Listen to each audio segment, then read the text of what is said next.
Assalamu alaikum rahmatullah wa barakatuh. Shalom, shalom à nos parents non musulmans ici présents. Lakajaakum rasulu min anfusikum azizum alayhi ma'anitum arisun alaykum bil mu'minina raufur rahim. Fa in tawallaw faqul hasbi Allah la ilaha illa huwa alayhi tawakkaltu wa huwa rabbul arshil azim. Et qu'Allah subhanahu wa ta'ala bénisse tous ceux qui assistent à ce live. Et vous devez savoir que lorsqu'on émet une vérité, il y a plusieurs catégories de personnes. Il y a des gens qui savent et qui voudraient juste rajouter sur leur savoir. Il y a des gens qui ne savent pas et qui voudraient savoir. Et il y a un groupe de personnes qui savent et qui ne veulent pas savoir. Et il y a encore une autre catégorie de personnes qui ne savent pas et qui refusent aussi de ne pas savoir. Et il y a un groupe de personnes encore qui savent et qui s'obstinent à refuser la vérité. Et parmi tout ce groupe d'individus, il y a d'autres qui ont le cœur disposé à comprendre ce qui est la vérité. Donc aujourd'hui, le thème est très capital. Et moi, je le dis, les hors-sujets sont des choses que nous ne devons pas faire dans ce débat. Le thème qui est fixé, c'est qui de Jésus et de Mohammed est le sauveur de l'humanité. Il faudrait d'abord commencer par le concept définitionnel du mot sauveur, pour que chacun puisse comprendre d'où on va, comment on s'oriente. Déjà, quand vous prenez le dictionnaire simple, on vous dit quoi? Sauveur signifie personne qui tire quelqu'un ou un groupe de personnes d'une situation critique.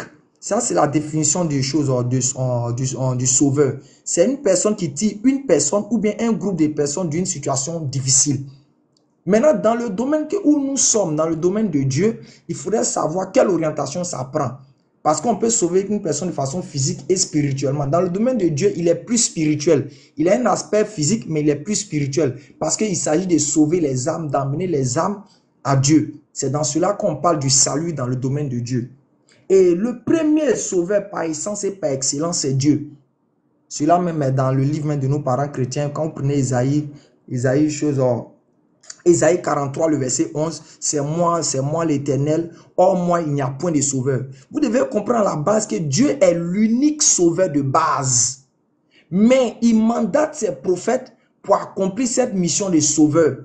C'est-à-dire, en d'autres termes, il est déléguant ce petit pouvoir d'être des sauveurs dans le peuple où il réside. Sinon, par essence et par essence, c'est Dieu seul. Maintenant, il choisit les prophètes pour qu'ils puissent être ce porte-parole de ce salut-là.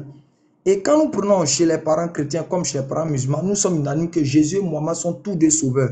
Maintenant, la question à se poser, qui a été envoyé comme ce sauveur pour toute l'humanité? C'est là qu'est le débat. Et j'espère que les gens auront vraiment des arguments assez cohérents pour prouver le contraire. Moi, je prends directement la sourate 3, le verset 103. On nous dit, et cramponnez-vous tous au hab d'Allah et ne soyez pas divisés. Et rappelez-vous, on dit là, non, qu'à s'y rappeler, les bienfaits d'Allah sur vous. Lorsque vous étiez ennemis, ça c'est une situation critique.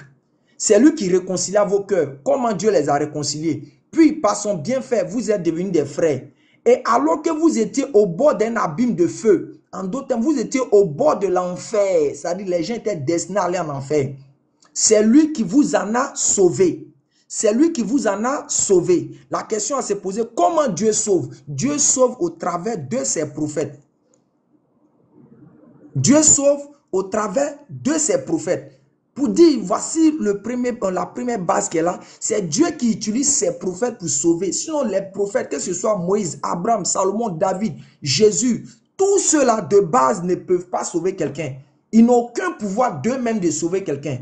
Jésus, Mohammed, tout cela. Mais c'est Dieu qui les permet de sauver les gens. Donc, ils ont souvent autorité à donner des paroles de quoi? D'autorité sur choses, les hommes. Pour faire comprendre que quoi? Ils viennent de la part de Dieu.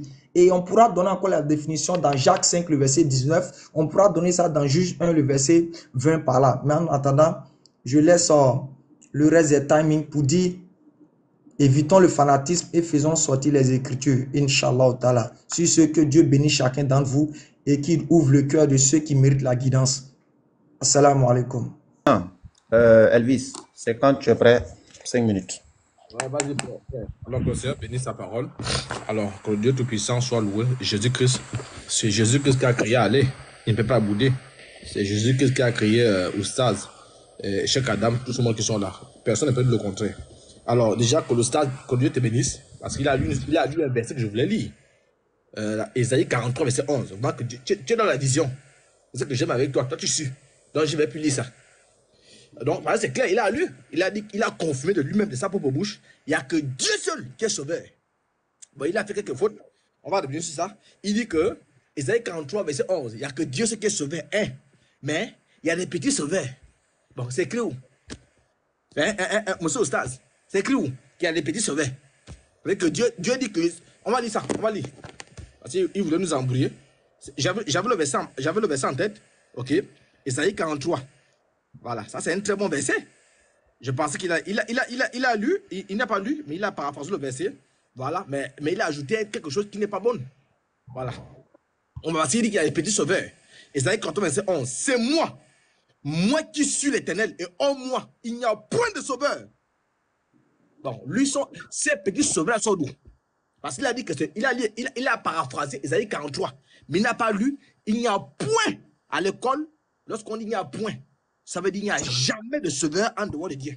Maintenant, lui, il a dit qu'il y a les petits sauveurs. Il a dit que Mohamed était un petit sauveur. Jésus était un petit sauveur. L'autre était un petit sauveur. Bon, le verset qu'il a lu, je pense que le débat est fini. Le verset qu'il a lu dit qu'il n'y a que Dieu seul. Le Dieu là, il n'a pas cœur. Il dit que c'est Allah. Je le mets au défi. Premier défi. Il n'a pas cœur de dire que Dieu qui dit qu'il y a point de sauveur là, c'est Allah. Donc, sa théorie selon laquelle il y a des petits sauveurs à la poubelle. Il est là en brousse avec ça. Ça, c'est clair. Il a aussi dit que Dieu sauve au travers des prophètes. Bon, ça là, je ne vais pas commenter ça. Parce que son français est clair. Dieu sauve au travers les prophètes. Les prophètes ne sont pas sauveurs. Les prophètes ne sont que le canal par lequel Dieu sauve. C'est tout. Le français est clair. Au travers. C'est tout. C'est tout. Là, nous faisons le live au travers TikTok. Mais ce n'est pas TikTok qui fait le live, c'est moi qui suis en train de parler. Mais on utilise TikTok comme étant le moyen par lequel je vais imposer la doctrine de Dieu. Je pense que c'est clair. Donc, il faudrait que le stade essaie un peu de mettre les mots. Ça, ça c'est le BABA du CP1. Voilà. Il a aussi dit que, voilà, quelqu'un, donc, un pouvoir de sauver quelqu'un. Donc, je suis d'accord avec lui. Il a dit qu'aucun prophète n'a le pouvoir de sauver quelqu'un. Je suis d'accord avec lui. Là c'est propre.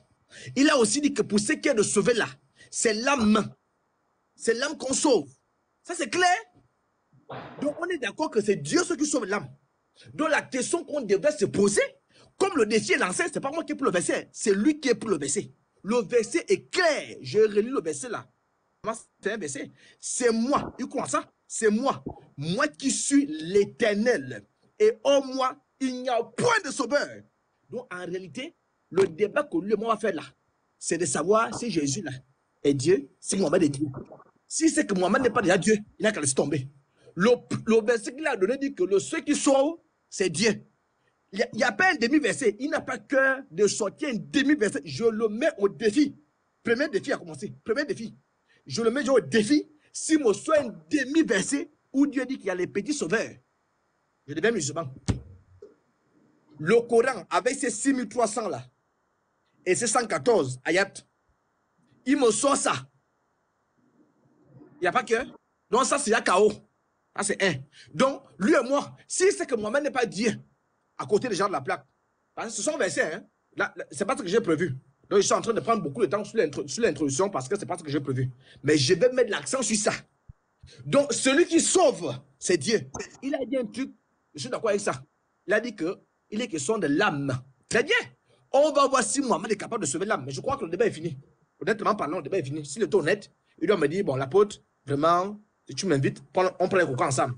Parce qu'il a dit que c'est Dieu ce qui sauve. Et dans l'islam, celui qui est Dieu, celui que les musulmans appellent Dieu, c'est Allah, c'est pas Mohamed.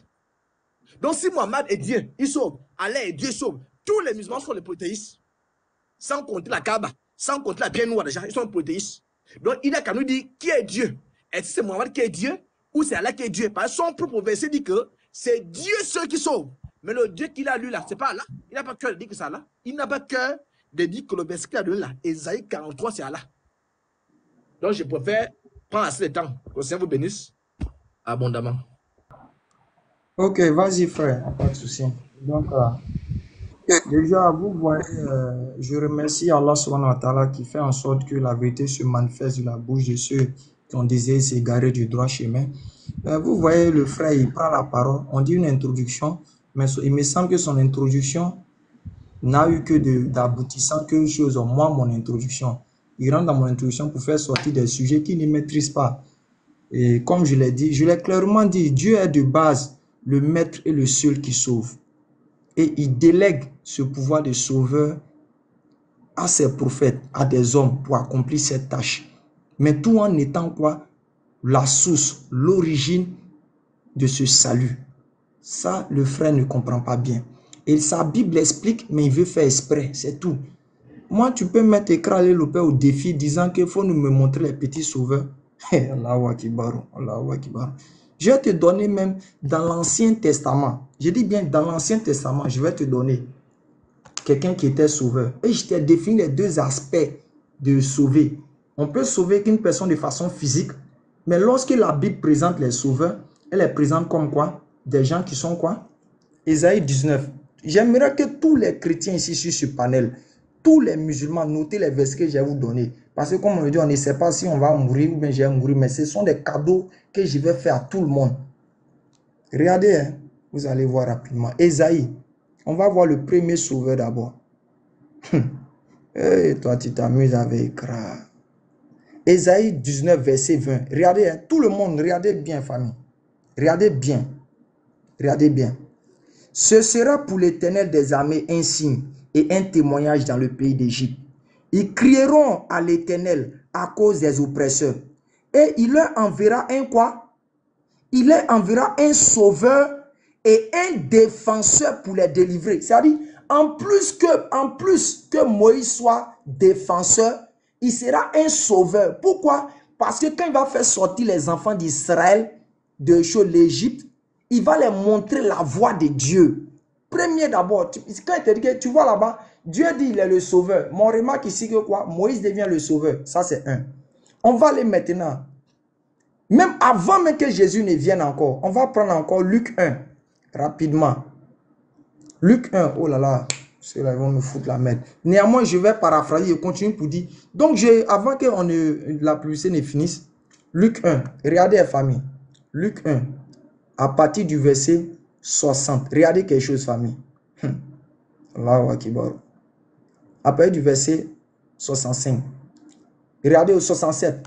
Zacharie, son père, c'est le papa de Jean-Baptiste, rempli du Saint-Esprit, il prophétisa en ces mots. Béni soit le Seigneur, le Dieu d'Israël, de ce qu'il a visité et racheté son peuple. C'est-à-dire la présence du fils de Zacharie était pourquoi? Racheter son peuple. Et nous a suscité, écoutez bien, nous a suscité quoi? Un puissant sauveur. Un puissant sauveur. Un puissant sauveur. C'est-à-dire que Jean-Baptiste, même lui-même, il est puissant sauveur. Il n'est pas sauveur, il est puissant sauveur. Devant même ton Jésus que tu parles là. Comme je l'ai dit, de base, Dieu utilise les prophètes pour sauver. Et dans l'Ancien Testament, si tu reprends la parole, dis-moi ce verset pas de qui? Ésaïe 19, le verset 11, le verset pas de qui? Et en comment lui il est sauveur. Tu vas nous expliquer. Ici maintenant, tu viens encore dans Luc chapitre 1, à partir du verset 67 à 68, à 69 à 70. Dis-nous comment Jean-Baptiste est puissant sauveur selon le verset et comment il a sauvé ce peuple-là. Tu vas nous expliquer ça. Comme je reviens rapidement, je vais donner le passage des... Il faudrait qu'on définisse les mots parce que quand on ne définit pas ça, ça piège beaucoup de chrétiens qui sont un peu beaucoup ignorants. Regardez, famille, on dit quoi? Mes frères, si quelqu'un parmi vous s'est égaré loin de la vérité et que quelqu'un l'y ramène, qu'il sache que celui qui ramène un pécheur de la voie où il s'est égaré sauvera une âme. Sauvera une âme. C'est-à-dire quand quelqu'un est en train de s'égarer du droit chemin qui est la voie de Dieu, que tu l'as envoyé sur le droit chemin, tu l'as sauvé, tu as sauvé son âme. Regardez, Coran chapitre 3, le verset 103. Et cramponnez-vous tous au rab d'Allah, ne soyez pas divisés. Et rappelez-vous les bienfaits d'Allah. Lorsque vous étiez ennemis, c'est lui qui réconcilia vos cœurs. Puis par son bienfait, vous êtes devenus des frères. Et alors que vous étiez au bord de l'enfer, l'abîme de feu, c'est lui qui vous en a sauvé. C'est-à-dire Allah subhanahu wa ta'ala utilise qui? Utilise le prophète Mohammed sallallahu alayhi wa sallam pour faire quoi? Pour nous sauver. C'est ainsi que quand Mohammed sallam est venu, on sait très bien qu'il y avait 360 idoles à la Kaaba. Ils étaient tous des féticheurs. Mohammed, c'est lui qui est venu, qui a détruit ces statues et il a permis aux Arabes de s'orienter vers l'unique et véritable Dieu créateur des cieux et de la terre. C'est en cela qu'on appelle un sauveur. Il a régi sa société lorsqu'il y avait le tribalisme, il y avait les conflits, les guerres. Mohammed a été le seul, c'est-à-dire, je demande pardon à tous les chrétiens, c'est-à-dire, dépoussiérez vos cœurs, non? Et puis allez-y étudier, c'est-à-dire étudier la vie avant Muhammad en Arabie. Étudier comment était l'Arabie. Et puis étudier maintenant quand Muhammad est venu, qu'est-ce qui s'est passé? Vous allez avoir beaucoup de vérités. Mais tant que vous ne ferez pas ça, vous serez dans l'erreur. Maintenant, quand il essaie de faire comprendre que Jésus veut rentrer, Jésus ne peut rien faire. Jésus a toujours défini ça dans la Bible. Simplement que vous êtes têtu. Dieu utilise simplement Jésus pour faire quoi? Pour faire des actions, pour sauver le peuple d'Israël. Et Jésus n'a été envoyé qu'aux brebis perdues de la main d'Israël. Jésus a été clair dans Matthieu 15, verset 24. Dieu m'a envoyé seulement pour les enfants d'Israël. Quant au prophète Mohammed sallallahu alayhi wa sallam, Coran chapitre 34, le verset 28, Allah dit, et nous ne t'avons envoyé en tant qu'annonciateur et avertisseur pour toute l'humanité. Mais la plupart des gens ne le savent pas. Jésus n'a nullement été envoyé pour sauver tout le monde. S'il n'est que sauveur, il n'est que sauveur pour les enfants d'Israël, pas pour toute l'humanité. Pour le Coran, il n'y a pas de débat. La seule différence, c'est que vous ne comprenez pas le sens de sauveur. Si on définit, je dis bien tout le monde ici, si on définit le sens de sauveur ici, le frère qui est en train d'essayer de bavarder va tomber. Dites-lui qu'il revienne sur la définition du mot sauveur. Et comment on comprend le sens de sauveur? Parce que je l'ai dit, Dieu est le premier par principe, le seul et unique sauveur, qui n'est dépendant de personne. Mais il délègue cette charge. C'est pour ça que j'ai pris Ésaïe quoi? J'ai pris Ésaïe 19, le verset 20. On dit quoi? Un sauveur et un libérateur. J'ai pris encore Luc 1, le verset 67 à 68. Jean-Baptiste est un puissant sauveur. Avant Jésus. Donc, avant l'avènement de Jésus, il y avait des sauveurs. Tu vas prendre Ézéchiel 3, je crois bien le verset 1 jusqu'à 5 là-bas. Dieu encore explique comment on sauve les gens. Donc, ils deviennent par ricochet des gens qui sont des petits, j'utilise ce mot, des petits sauveurs. En d'autres termes, ils ne sont pas la source, mais c'est Dieu qui est la base. Il faudrait que vous donniez des preuves. Ce que j'ai dit là, tu t'es déjà couru dans ton introduction parce que tu t'es déjà éparpillé, tu t'es déjà dispersé. On va venir discuter que si Jésus est Dieu. Les gens qui croient que Jésus est Dieu, franchement, ils me demandent comment eux-mêmes, ils voient les enfants chez eux à la maison. C'est-à-dire, un chrétien n'a qu'à s'asseoir chez lui à la maison et puis il n'a qu'à regarder son enfant. Ou bien il n'a qu'à regarder quand sa femme finit d'accoucher là. Il n'a qu'à regarder comment sa femme donne à téter à son enfant. Il n'a qu'à regarder comment sa femme nettoie son enfant quand il fait ses selles sur lui. Il n'a qu'à regarder comment sa femme donne, c'est-à-dire lave son enfant. Et puis il n'a qu'à se dire, est-ce que lui, Dieu qui l'a créé là, c'est à lui qu'ils ont fait toutes ces choses là. Vous là même, pourquoi vous manquez de respect à Dieu comme ça même? Juste parce que vous voulez satisfaire votre égarement, vous partez jusqu'en chose, envoyer Dieu dans une poubelle comme ça. Pendant que Satan même qui vous égare matin, midi, soir, n'a jamais vécu ces gens de faiblesse. C'est à Dieu que vous donnez des faiblesses pour justifier votre doctrine. Franchement, revoyez-vous. Hein?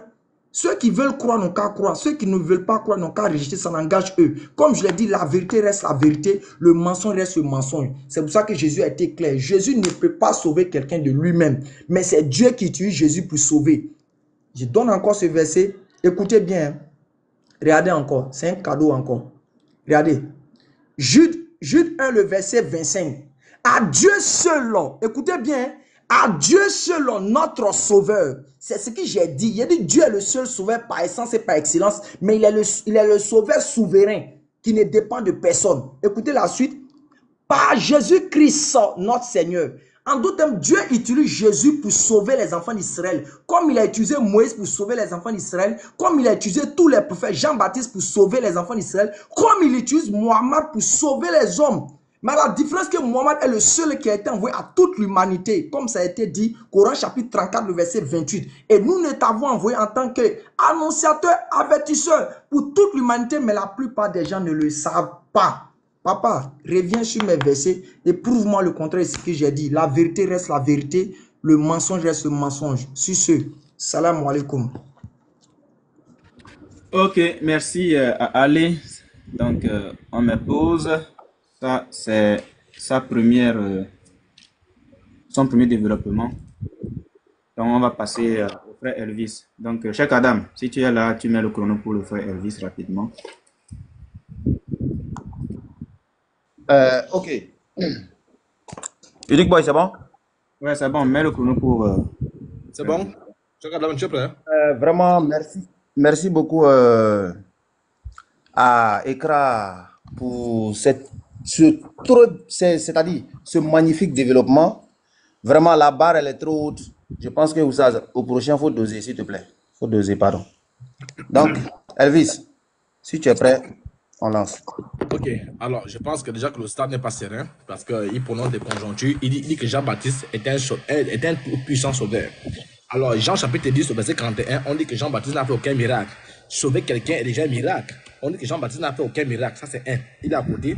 Le verset qu'il a lu, on dit que le puissant sauveur est la postérité, du moins de la maison de David. Jean-Baptiste est considéré comme étant un lévite, n'est-ce pas? Parce que son père Zacharie était un prêtre, alors que David est dans la tribu de Juda. Il est là, KO, debout. KO, debout. KO. Parce qu'il a entendu Zacharie, il pense que Jean-Baptiste. Jean-Baptiste n'a fait aucun miracle. Sauver quelqu'un est déjà un miracle. Donc, il a sauvé qui? Jean chapitre 10, verset 41 te dit que Jean-Baptiste n'a fait aucun miracle.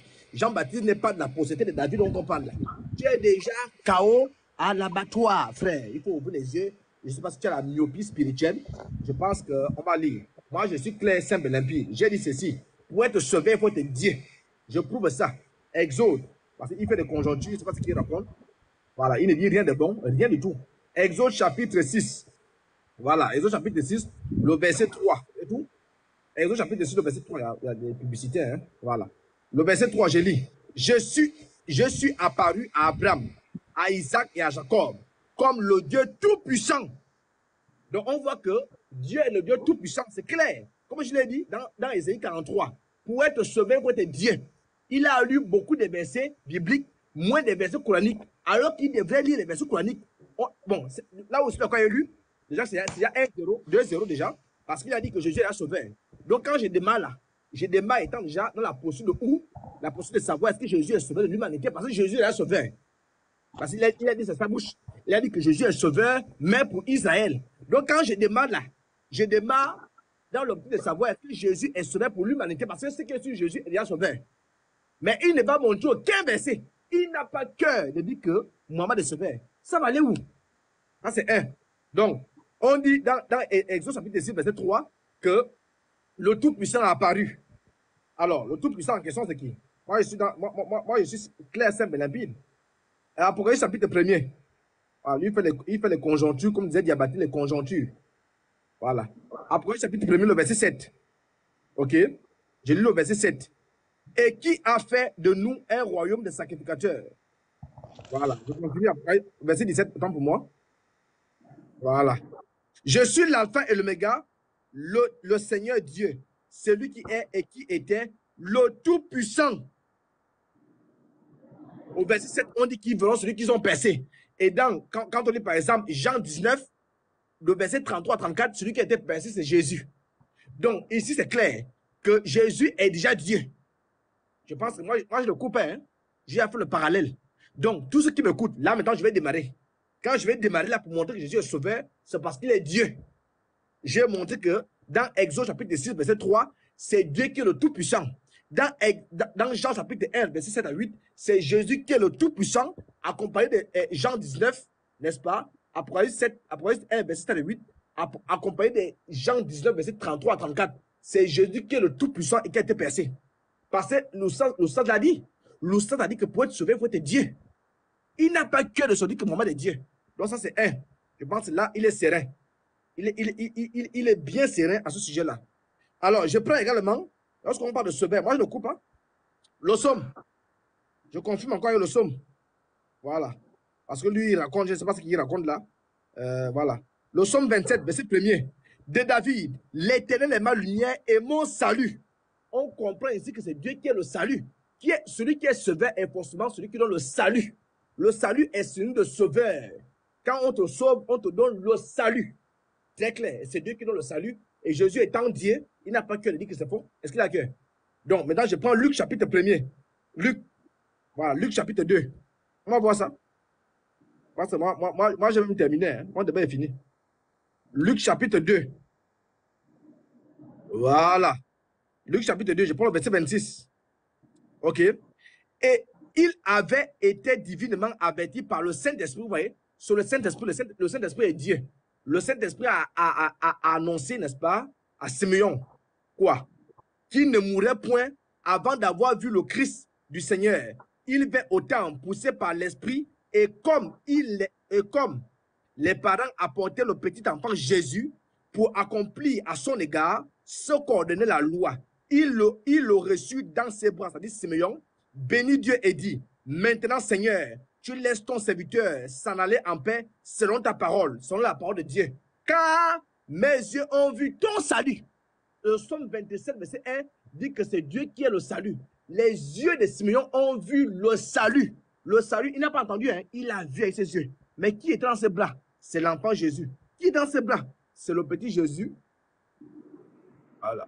On m'a envoyé un signal là. C'est le petit Jésus qui est dans ses bras. Donc, vous voyez un peu. Donc, Jésus là, c'est lui qui est le Dieu tout-puissant. Alors, je prends par exemple Marc 16. Voilà. Même Jean chapitre 3, verset 16. Dieu attend tellement le monde qui a donné son Fils unique afin que quiconque croit en lui ne périsse point, mais qui ait la vie éternelle. Donc, pour Jésus, c'est tellement clair. C'est tellement clair. Je prends Marc 16. Voilà. Moi, je pense que lui il raconte, c'est pas ce qu'il raconte. Ouais, moi, je lis la Bible, hein. Je n'ai pas encore touché au courant, hein. Mais lui, touche au courant. Je n'ai pas encore touché au courant, hein. Il ne peut pas démontrer que Mohamed est sauvé sans faire le courant. C'est tout. KO. Moi, je lis la Bible, hein. Le Coran, moi, je m'en fous du Coran. Marc 16. Celui qui croira. Hein, je lis à partir du verset 15. Puis il a dit, allez par tout le monde et prêchez la bonne nouvelle à toute la création. Je pense que l'Arabie Saoudite est dans la création. Jésus étant Dieu, Jésus étant le sauveur de l'humanité, il dit de prêcher la nouvelle à toute la création, il dit même ça à ses serviteurs, c'est-à-dire les apôtres, à toute la création. Je mets au défi le stade. S'il me dit que son pays ne fait pas partie de la création de Dieu, je deviens musulman. S'il me dit ça, je mets au défi. Vous voyez un peu?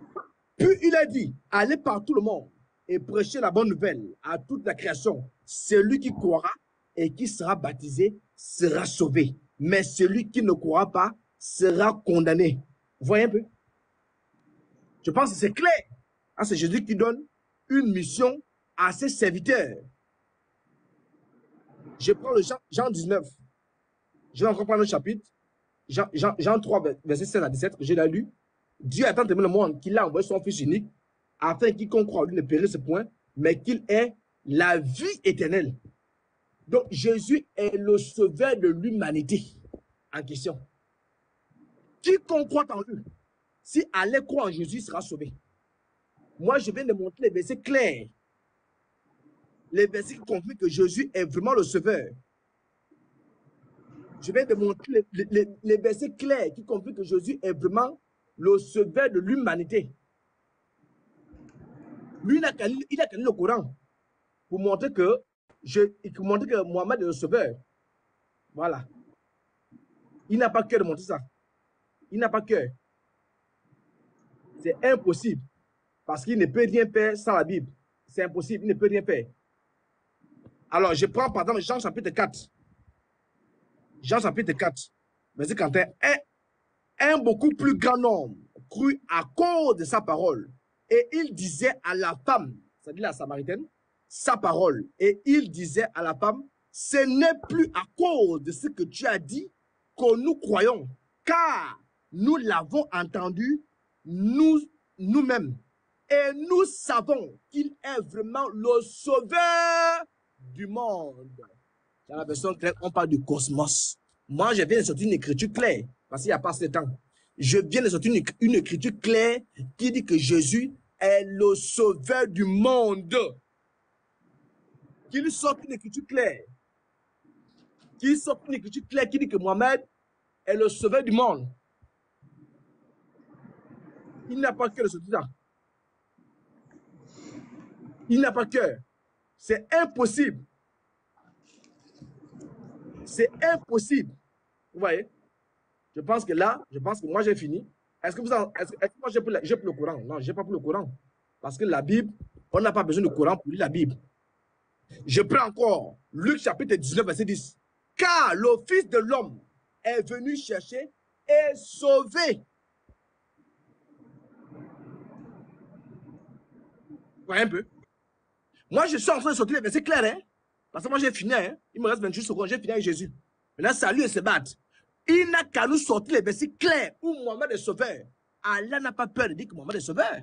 114 sourates, Allah n'a pas peur de dire de sa bouche que Mohamed est sauveur. Mais je lui réserve une surprise au milieu. C'est au milieu que je lui réserve une surprise. Donc, sors-nous le verset que Mohamed est sauveur. Pardon.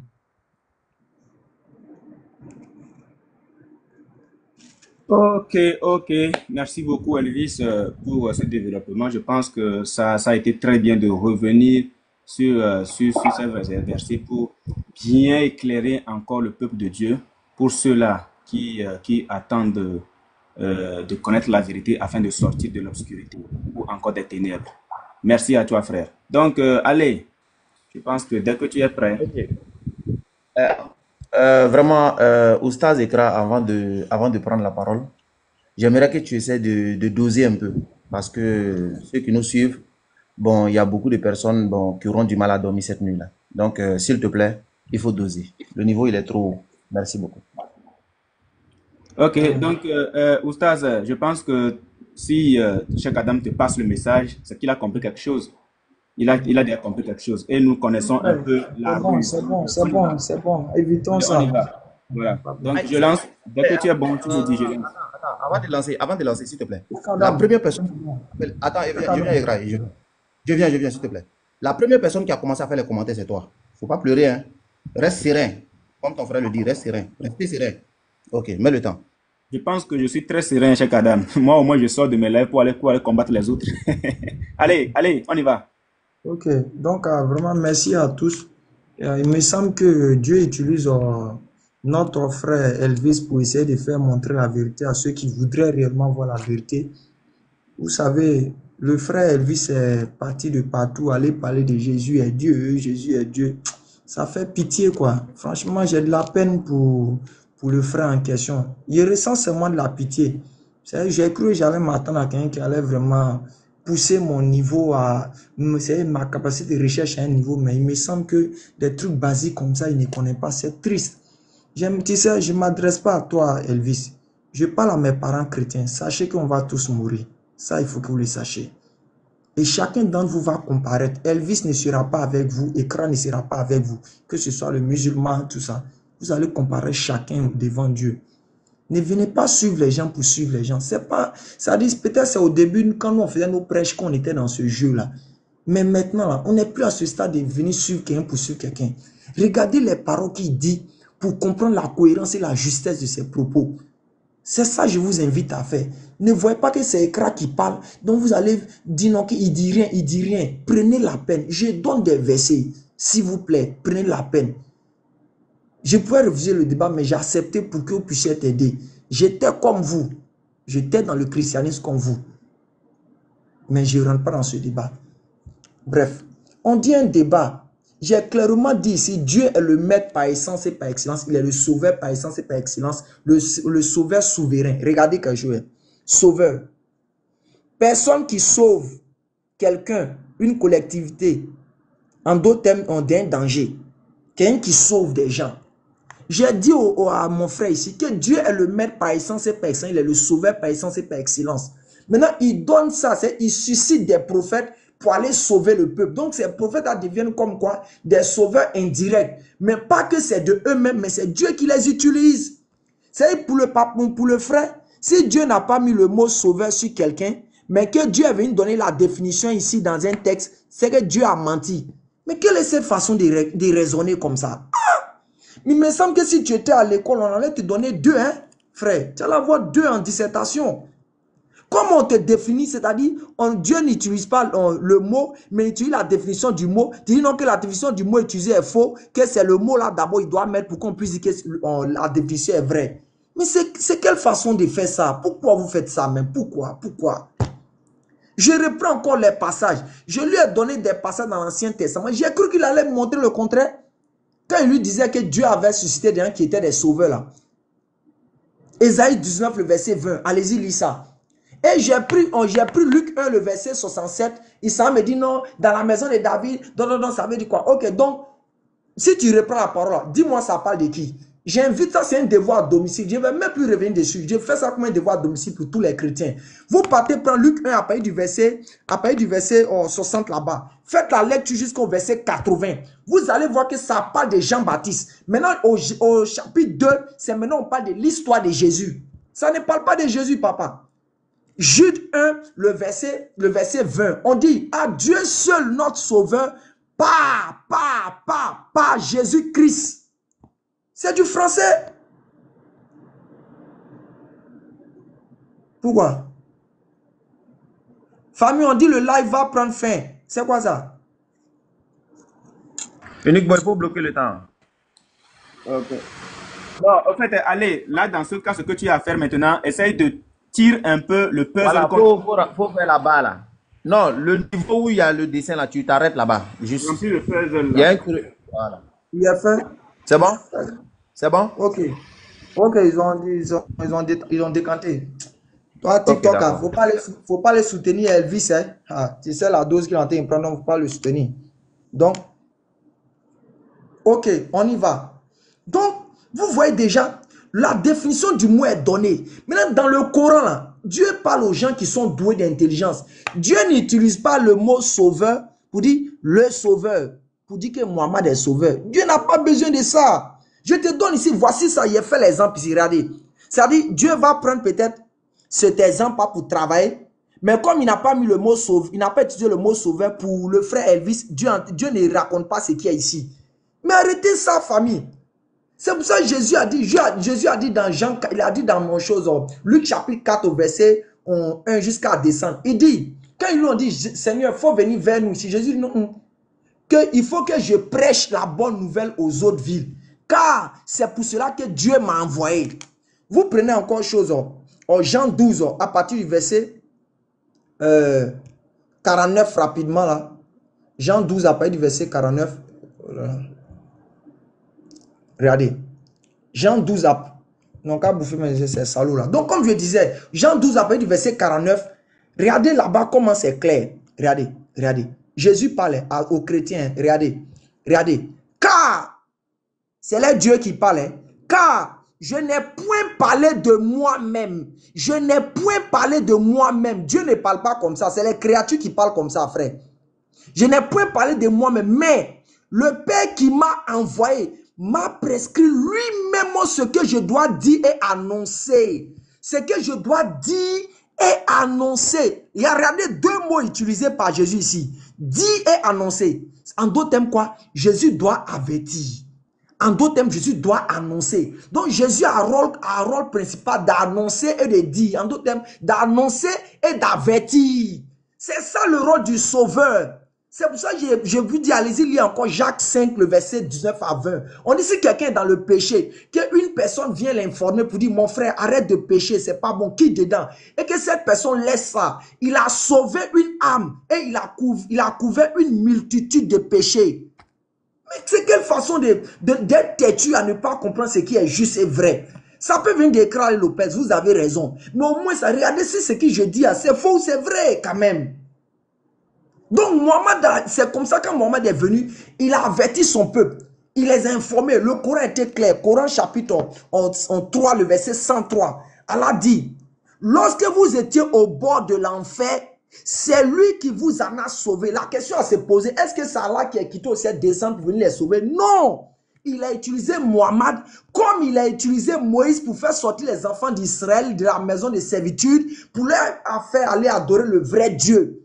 Il a utilisé choses en Jean-Baptiste comme Jean-Baptiste rappelait au peuple de venir à Dieu. Il a utilisé comme Jésus aussi pour que Jésus puisse ramener le cœur des enfants d'Israël vers Dieu. C'est pour ça que quand Jésus a commencé sa mission, il a dit quoi?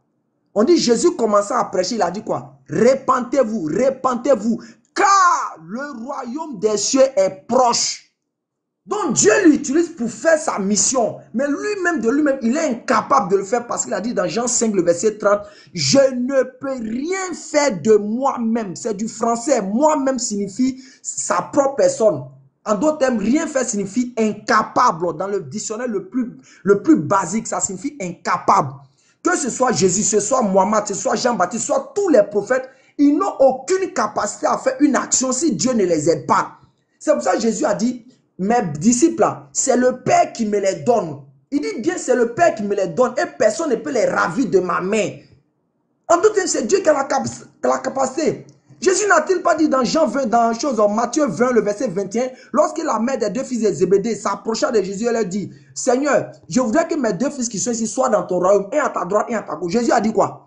Cela ne dépend pas de moi, Jésus. Cela ne dépend pas de moi, Jésus. Je répète encore une dernière fois, cela ne dépend pas de moi, Jésus. Mais Jésus a dit quoi? Elle ne sera donnée à celui à qui Dieu l'a réservé. Donc Dieu est le seul souverain qui nous donne le paradis, qui nous donne tout. Mais il utilise les prophètes pour que quand on écoute la voix des prophètes, nous aussi on puisse mériter le paradis. Donc par ricochet, les prophètes deviennent des sauveurs, pas des sauveurs indépendants de choses indépendantes.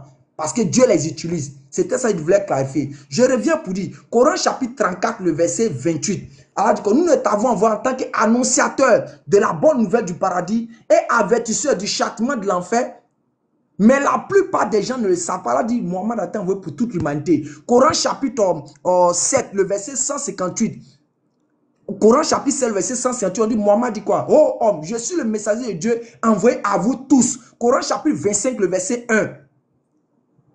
Partout dans le Coran, c'est infesté que Mohammed est envoyé à l'univers pour prêcher le message de Dieu. Mais si vous ne voulez pas croire, ça n'engage que vous. Mais moi, je suis clair, il faudrait que tu reviennes sur terre et tu nous expliques. Sauver là, ça signifie quoi selon le dictionnaire de la Bible? Même quand tu prends ta Bible et puis on te dit sauver là, ça veut dire quoi? Tu expliques, vous allez voir la vérité. Comme j'ai dit, la vérité reste la vérité, le mensonge reste le mensonge.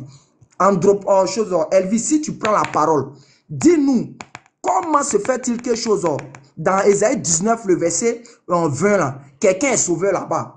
Et comment se fait-il que même dans Jude 3, le verset 9, dans Jude 3, le verset 15 là-bas, on dit il y a des libérateurs, il y a des sauveurs là-bas. Comment se fait-il que dans Luc chapitre 1, à partir du verset 67 là-bas, on dit un puissant sauveur avant Jésus. Qui est ce puissant sauveur avant Jésus? Frère, élevez le niveau du débat. La vérité reste la vérité, le mensonge reste le mensonge. Coran chapitre 34, le verset 28. Coran chapitre 7, le verset 158. Coran chapitre 25, le verset 1.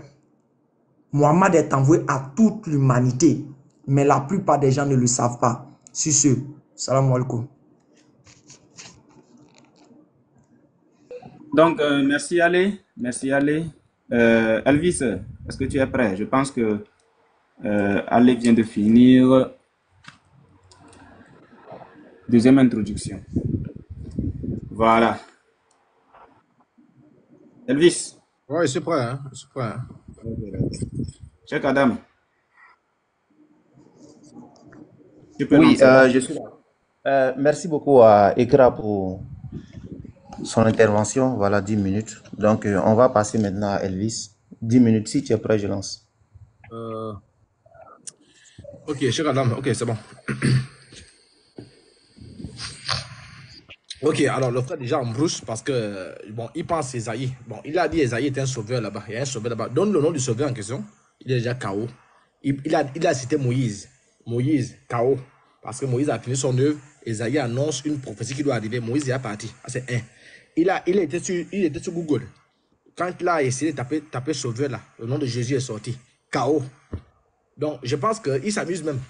Ils sont les soit 7, soit 34. Dis-nous de tape. Attends, je pense que Allah n'a pas peur. Allah n'a pas peur de dire que il ne manque rien au Coran. Allah n'a pas peur de dire que Mohammed est sauveur. Il n'a pas peur de dire ça. Donc, dis de ta propre bouche que Mohammed est sauveur. Bon, il passe plus son temps dans la Bible que dans le Coran. Moi, j'ai fini. Hein? Moi, j'ai fini ma part. Maintenant, s'il n'est pas serein, c'est son problème. Moi, je décolle maintenant dans le Coran. Je pense que je vais le faire. Je suis dans Sourate 3, ayat 128. Voilà. Sourate 3, ayat 128. Tu n'as, Muhammad, aucune part dans l'ordre divin qu'il, Allah, accepte leur repenti, embrasse l'islam, n'est-ce pas, ou qu'il les châtie, car ils sont des injustes. Je pense que la sourate est claire, simple et limpide. Hein? La sourate 3, je veux que tout le monde retienne ça, dit clairement que Muhammad n'a aucune part dans l'ordre divin. Muhammad ne voit pas clair. Il a dit que l'âme, c'est l'âme qu'on vient sauver. C'est l'âme qu'on sauve, l'âme est spirituelle. Et dans l'âme là, il s'agit du salut. Il s'agit du spirituel, il s'agit du divin. Il a pris Ésaïe 43, verset 11. Allah sort de sa bouche. S'il était un vrai musulman, parce que je pense que lui, c'est pas un musulman. Ça, c'est un arnaqueur spirituel. Allah sort de sa bouche que Muhammad ne voit pas clair. Muhammad n'a aucune part dans l'ordre divin. Tu devrais dire Amin à ça. L'âme est spirituelle. Et Muhammad dit, Allah dit que l'âme là, Muhammad ne voit pas clair là-bas. Il n'a aucune part, il n'a aucun appui, il n'a aucun soutien pour ce qui est de l'âme, pour ce qui est du salut. Maintenant, toi, tu sors d'où pour dire que Muhammad peut sauver l'âme? Frère, il dit qu'on peut sauver l'âme. Non, attends, il y a eu un match Real Madrid-Bayern. José Lou, ou José Lou, je ne sais pas trop, il m'a dit, excusez-moi, il a marqué un doublé. Donc, il est sauvé. Hein? J'annonce ici que tous ceux qui ne croient pas en Jésus vont en enfer. Donc, je suis sauvé de l'humanité. Frère, tous les prophètes sont les annonciateurs et les avertisseurs. Je veux que tu me sors une sourate. Frère, sors-moi une sourate qui dit que Mohamed est sauveur. Donc, Jésus, le Madrien, il est sauveur. Il a sauvé l'âme de Mohamed. Comme ça, il envoie tous les fans de Madrid au paradis. Tu sors d'où? Frère, on est en train de te prendre où? C'est pas toi qui cherches, hein? Tu passes plus de temps dans la Bible. Lis le Coran. Allah dit que Mohamed ne voit pas clair. Allah dit que Mohamed n'a aucun appui, aucun recours. Mohamed ne voit pas clair là-bas. Mais toi, tu dis non, il est sauveur. Il est sauveur. Bon, il sauve quoi? C'est avec le sperme qui va vous sauver. C'est en égorgeant, en tuant, qui va vous sauver. La sourate 7, tu vas voir ça. Mohamed il dit ça de sa bouche. Sourate 7, ayat 188. On va aller vite, vite, vite. C'est les publicités. Sourate 7, ayat 188. C'est avec le sperme que Mohamed va te sauver. Il faut être serein. Voilà. Ayat 188. Tu vas voir. Tu n'as encore rien vu. Reste serein. Voilà, Mohamed est sauvé. Sors le verset. Voilà. Dis, je ne détiens aucun pouvoir de me faire du bien ou du mal, sinon ce que Dieu veut.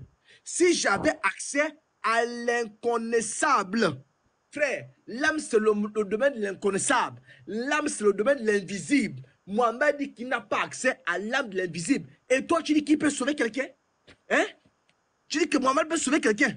C'est la sourate 6. Je vais te bombarder ça en poutoulou. Comme on dit sur mon quartier. Je vais te donner ça en poutoulou. Je vais t'aider à t'aider. Hein?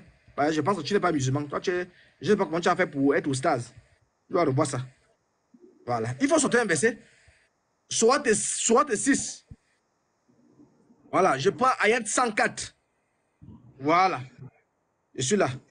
Des preuves évidentes vous sont parvenues de la part de votre Seigneur. Quiconque se montre clairvoyant le sera à son propre avantage.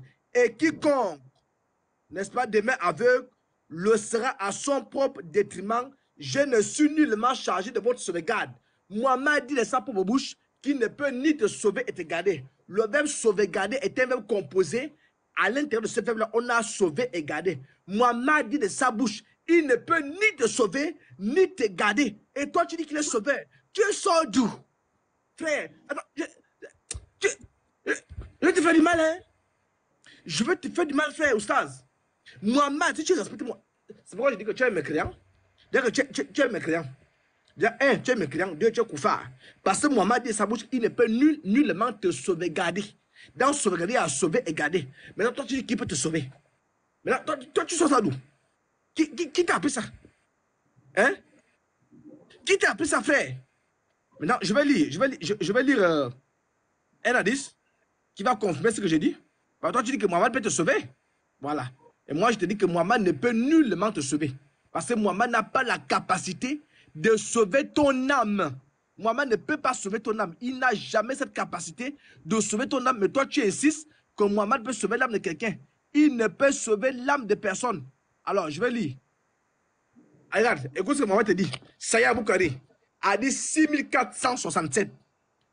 Le prophète a dit, faites au mieux et essayez de vous rapprocher de l'idéal. Donc, il faut faire l'effort. Autant que vous pouvez, donc, au stade, autant que tu peux. Hein? Autant que vous pouvez. Soyez optimiste. Donc, il faut être serein. Car personne n'accédera au paradis grâce à ses œuvres. Point.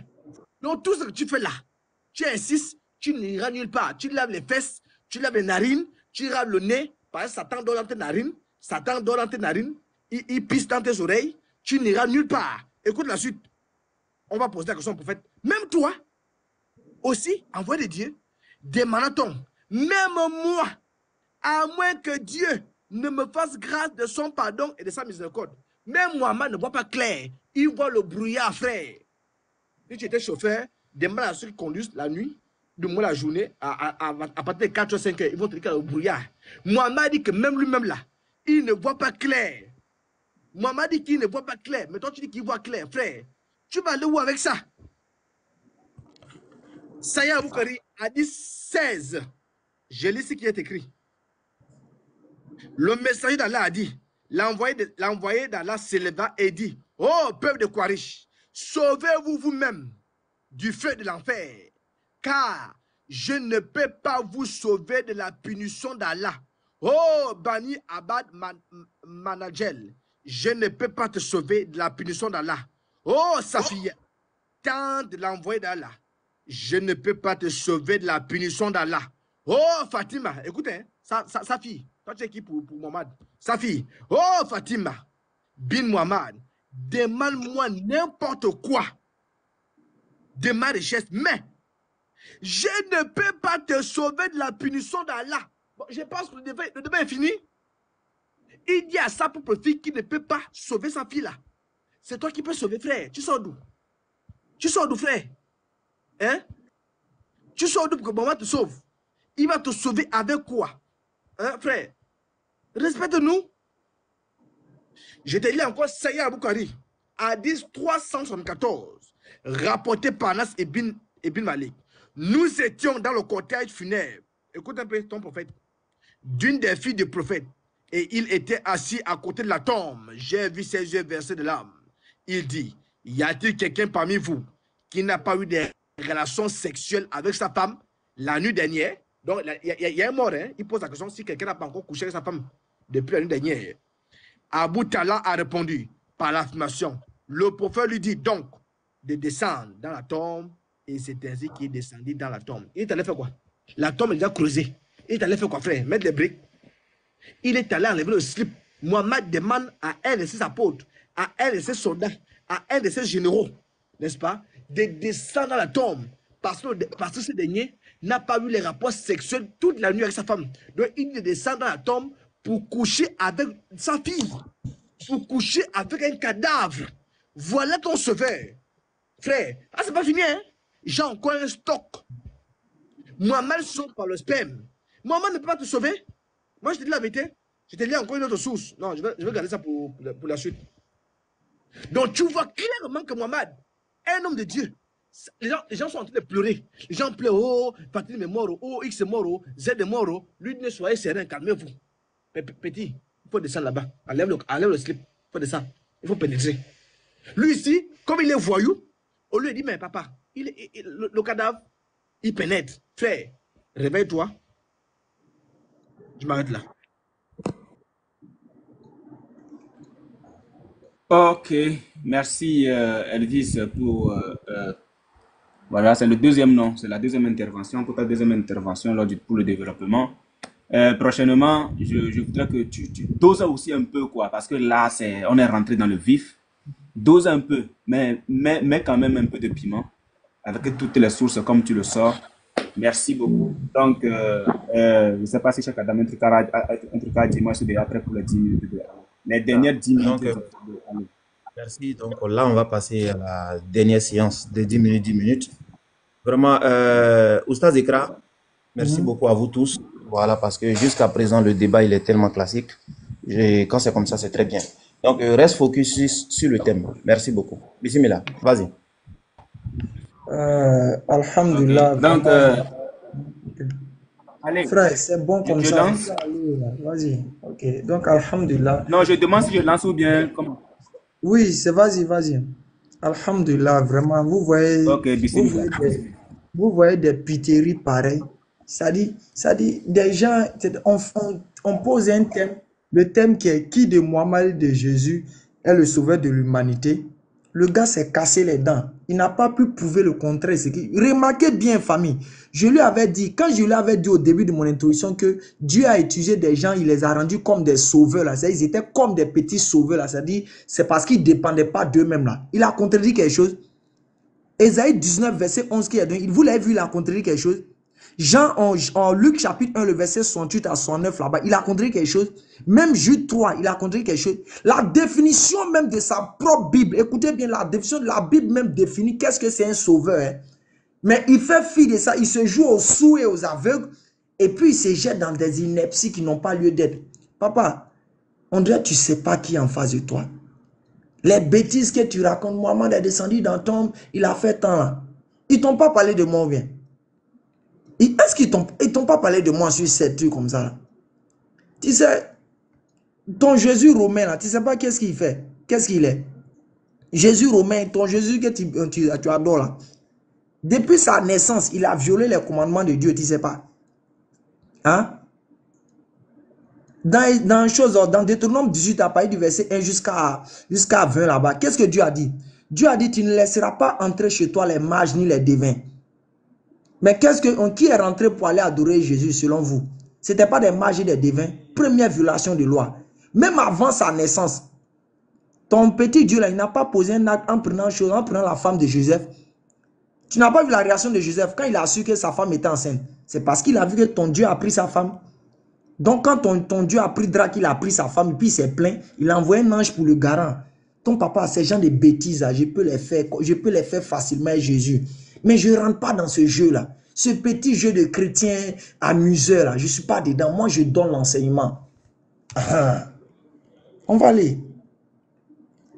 Il n'y a même pas bien maintenant. Il y a d'autres choses que ça, il y a traité ça. Il y a organisé un live spécialement pour déconstruire votre Jésus biblique là, avec les propres sources de la Bible. Aujourd'hui, je ne rentre pas dedans. Famille. Il fait croire que non, quand Mohamed dit qu'il n'a aucun pas dans l'ordre divin, il s'en prend à 10. Que Mohamed dit non, quelque chose, il y a quelqu'un qui l'a approché, qui a demandé à Mohamed, est-ce que toi tu peux envoyer quelqu'un au paradis? Mohamed dit non, qui n'a pas la capacité. Ok, il n'y a pas de problème. On revient encore, famille, regardez tout c'est moi. Alors la mère des deux filles de Zébédée s'approcha de Jésus avec ses fils et se prosterna pour lui faire une demande. Il lui dit, que veux-tu? Ordonne, dis-lui, dit-elle. Mes deux fils voici, sois assis dans ton royaume, l'un à ta droite, l'un à ta gauche, en d'autres termes au paradis. Jésus répondit, vous ne savez pas ce que vous demandez. Pouvez-vous boire la coupe que je bois? Nous le pouvons, dit-il. Il leur répondit, il est vrai que vous boirez ma coupe, mais pour ce qui est d'être assis à ma droite et à ma gauche, en d'autres termes au paradis, cela ne dépend pas de moi Jésus. Cela ne dépend pas de moi Jésus. Est-ce qu'on peut être saoulé dans la tête pour ne pas comprendre ce qui est dit là? Ou bien aujourd'hui tu refuses ta Bible? Je te mets au défi, dès que tu reprends ta Bible là, explique-nous quand Jésus nous dit cela ne dépend pas de moi là, ça veut dire quoi? Et puis il dit quoi? Écoute, regardez la suite. Et ne sera donné qu'à ceux qui mon père l'a réservé. Vous avez vu, Mohamed a dit quoi? Mohamed dit quoi? Le fait de rentrer au paradis, ça ne dépend pas de moi, Mohamed, mais c'est de Dieu. C'est-à-dire, Mohamed a parlé comme Jésus parle. C'est-à-dire, les prophètes, ils marquent une période d'humilité. Quand ils sont en face des hommes, ils leur enseignent. C'est pour cela que quand Jésus faisait la prière, il a dit quoi? Pardonne-nous nos offenses, pardonne-nous nos péchés. Jésus a dit ça dans la Bible. Quand il dit pardonne-nous nos péchés, il n'en fait pas partie. Nos péchés, il n'en fait pas partie. Il demandait pardon pour ses péchés, tu ne sais pas. Maintenant, il vient dire non, le diable rentre dans ses nattes. Selon Jean 12, selon Jean 13, qui est rentré, qui a donné manger à Judas et puis Satan est rentré dans son corps. Maintenant, dis-moi, quand dans votre Bible, la Bible dit que Jésus a donné manger à Judas et puis Satan est rentré dans son corps. Donc Satan est rentré dans tout son corps sauf ses narines. Hein? Selon votre Bible, Satan qui est rentré dans le corps de Judas, là, ses narines, il a oublié. Arrêtez-moi ces idioties là. Tiens. Parlons d'un débat sérieux et classique. Reviens contredire les propos que j'ai avancés. Je te mets au défi. 1. Tu reprends la parole. Explique-nous Matthieu 20, le verset 21 à 22. Jésus dit, concernant le paradis, là, un à ta droite, un à ma gauche, cela ne dépend pas de moi, Jésus. Nul n'est plus sourd que celui qui ne veut pas entendre. Je t'ai clairement dit, Jésus ne peut rien faire de lui-même. Il n'a aucune capacité à faire quelque chose. Il est le plus grand faiblard.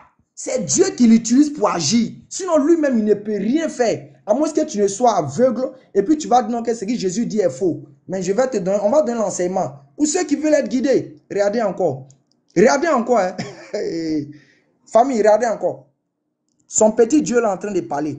Jésus donc leur dit, quand vous aurez élevé le Fils de l'homme, alors vous connaîtrez ce que je suis. Et que je ne fais rien de moi-même. Je ne fais rien de moi-même. Mais que je parle selon ce que le Père m'a enseigné. Donc toi, ton Dieu, là, il l'a enseigné. Hein? Chrétien. Chrétien, c'est pas la peine. Regardez, hein? Il dit, je ne fais rien de moi-même. Jésus dit que lui-même, sa propre personne, ne peut rien faire. Mais chose, le frère Elvis prend la parole, il raconte des bêtises. Tu sais pas, je ne te donne pas le passage. Si tu veux, je vais te donner ça dans la série de questions. Ta Bible même présente que Paul a guéri une petite fille qui est morte. Mais la manière dont il a guéri, tu as vu la scène? Dans Marc chapitre 7, à partir du verset 30 jusqu'à 33, la Bible a présenté que Jésus a embrassé quelqu'un en mettant sa salive dans la bouche de ce dernier pour le guérir. Dans ta Bible, hein? Si tu me dis c'est faux, repose-moi la question peut-être dans ton temps, bien en série de questions, de te montrer le passage où Jésus a embrassé quelqu'un en mettant lui sa salive dans la bouche de la personne, en le bécossant. Un garçon qui embrasse son ami garçon, il est quoi, selon toi? Tu sais, je ne veux pas rentrer dans ces gens de bêtises-là, ces gens de piteries pour faire un débat. Ce temps, nous, on a dépassé ça. Nous, on est là maintenant pour donner l'enseignement. Et je réponds, je réitère encore. Vous prenez Ésaïe 19, le verset 20. Il y a un sauveur qui est mentionné là-bas, sauveur et libérateur. Comment il est devenu sauveur, comment il est devenu libérateur. Vous prenez Jude 3, le verset 9. Vous prenez Juge, le verset 3, le verset 15. Vous partez encore dans le Nouveau Testament, Luc 1, à partir du verset 67. On dit un puissant sauveur et un libérateur. Dieu l'a suscité. Comment il devient sauveur? Ta Bible t'explique les choses, mais tu te forces à refuser la vérité. Famille, la vérité reste la vérité, le mensonge reste le mensonge. Maintenant, il dit non que Mohammed ne peut pas tout. Tu sais, les prophètes parlent avec humilité, papa. Réécoute bien. Regardez, écoutez quelque chose. C'est lui, la sourate 57, le verset 9. C'est lui qui fait descendre sur son serviteur des versets clairs, afin qu'il vous fasse sortir des ténèbres. C'est le afin qu'il vous fasse, le qu'il là, c'est mis pour Mohammed, afin qu'il vous fasse sortir des ténèbres à la lumière. Et assurément, Allah est compatissant envers vous et très miséricordieux. Voici la capacité de Mohammed sallam. Mais quand le prophète parle là, quand le prophète veut mettre Dieu en avant, il s'efface. C'est ça qu'on appelle un prophète. Les prophètes, c'est quoi? Quand ils veulent mettre Dieu en avant, ils s'effacent. Tout comme quand Jésus a dit quoi? La parole que je vous ai annoncée, c'est elle qui vous jugera au dernier jour. Jean 5, le verset 30, Jésus dit quoi? Je ne peux rien faire de moi-même. Selon ce que j'entends, c'est Jésus entend que Elvis dit que lui, il est Dieu, il est capable. Jésus dit que tu es un menteur, Elvis. Je ne peux rien faire selon ce que j'entends. Jésus dit quoi? Et je juge. Regardez la suite, regardez la suite. Et je juge. Je ne cherche pas ma volonté, mais la volonté de Dieu qui m'a envoyé. Jean 12 encore, on va reprendre encore le passage. Il me semble que ce dernier, il est en train de jouer aux aveugles, ou bien soit il fait pas exprès. Regardez rapidement. Il faut être un aveugle notoire pour venir raconter ces gens d'ineptie. Regardez encore. Voyez les dieux là en train de parler, les petits dieux là. Jean 12, verset 49. Car je n'ai point parlé de moi-même. Donc, les passages où tu vois Jésus en train de dire que je vous envoie au paradis, bien soit disant je vous sais. Il dit je n'ai point parlé de moi-même. On peut être sourd comme ça pour ne pas savoir ce qui ce français est en train de parler. Vous qui dites que vous êtes à l'école, vous ne savez pas ça là, ça veut dire quoi? Je n'ai point parlé de moi-même, mais le Père qui m'a envoyé, m'a prescrit lui-même. Jésus dit c'est Dieu qui l'a prescrit. Mais pourquoi vous êtes sourd comme ça même? Regardez le chaos de la fin. Regardez la fin. Et Jésus dit quoi? Et je sais que son commandement est la vie éternelle. Jésus dit que lui, il sait que le commandement de Dieu est la vie éternelle. Mais le frère Elvis est en train de raconter des inepties. La vérité reste la vérité, le mensonge reste le mensonge. Sur ce, Coran chapitre 34, le verset 28. Coran chapitre 25, le verset 1. Coran chapitre 7, le verset 158. Assalamu alaikum. Ok, merci beaucoup. Allez, je voudrais ramener tout le monde dans le sujet. Donc, le sujet actuellement, c'est qui de Jésus ou de Mohammed est le sauveur de l'humanité? Ce qui voudrait tout simplement dire que nos deux débatteurs ont l'obligation de parler des deux personnes qui ont été identifiées. Qui de Jésus ou de Mohammed? Donc, il ne faudrait pas qu'un débatteur se focalise simplement sur un individu et laisser l'autre, parce que nous devrions reconnaître ce que l'autre a fait ou bien ce qu'est l'autre et ce qu'est l'autre. Donc, s'il vous plaît, restez focalisés sur le thème. Ce n'est pas la divinité de Jésus-Christ, mais c'est qui de Jésus ou de Mohammed est le sauveur de l'humanité. Voilà. Donc, voilà. Ok, Donc, merci, merci. Bon, ça, je pense que c'est à ton frère que tu devais dire parce que la première personne qui a parlé de divinité de Jésus, c'est plutôt lui. Voilà, donc, merci beaucoup à Ekra pour cette belle réplique. Machallah, c'est très propre. Donc, s'il est prêt, je mets les 10 minutes.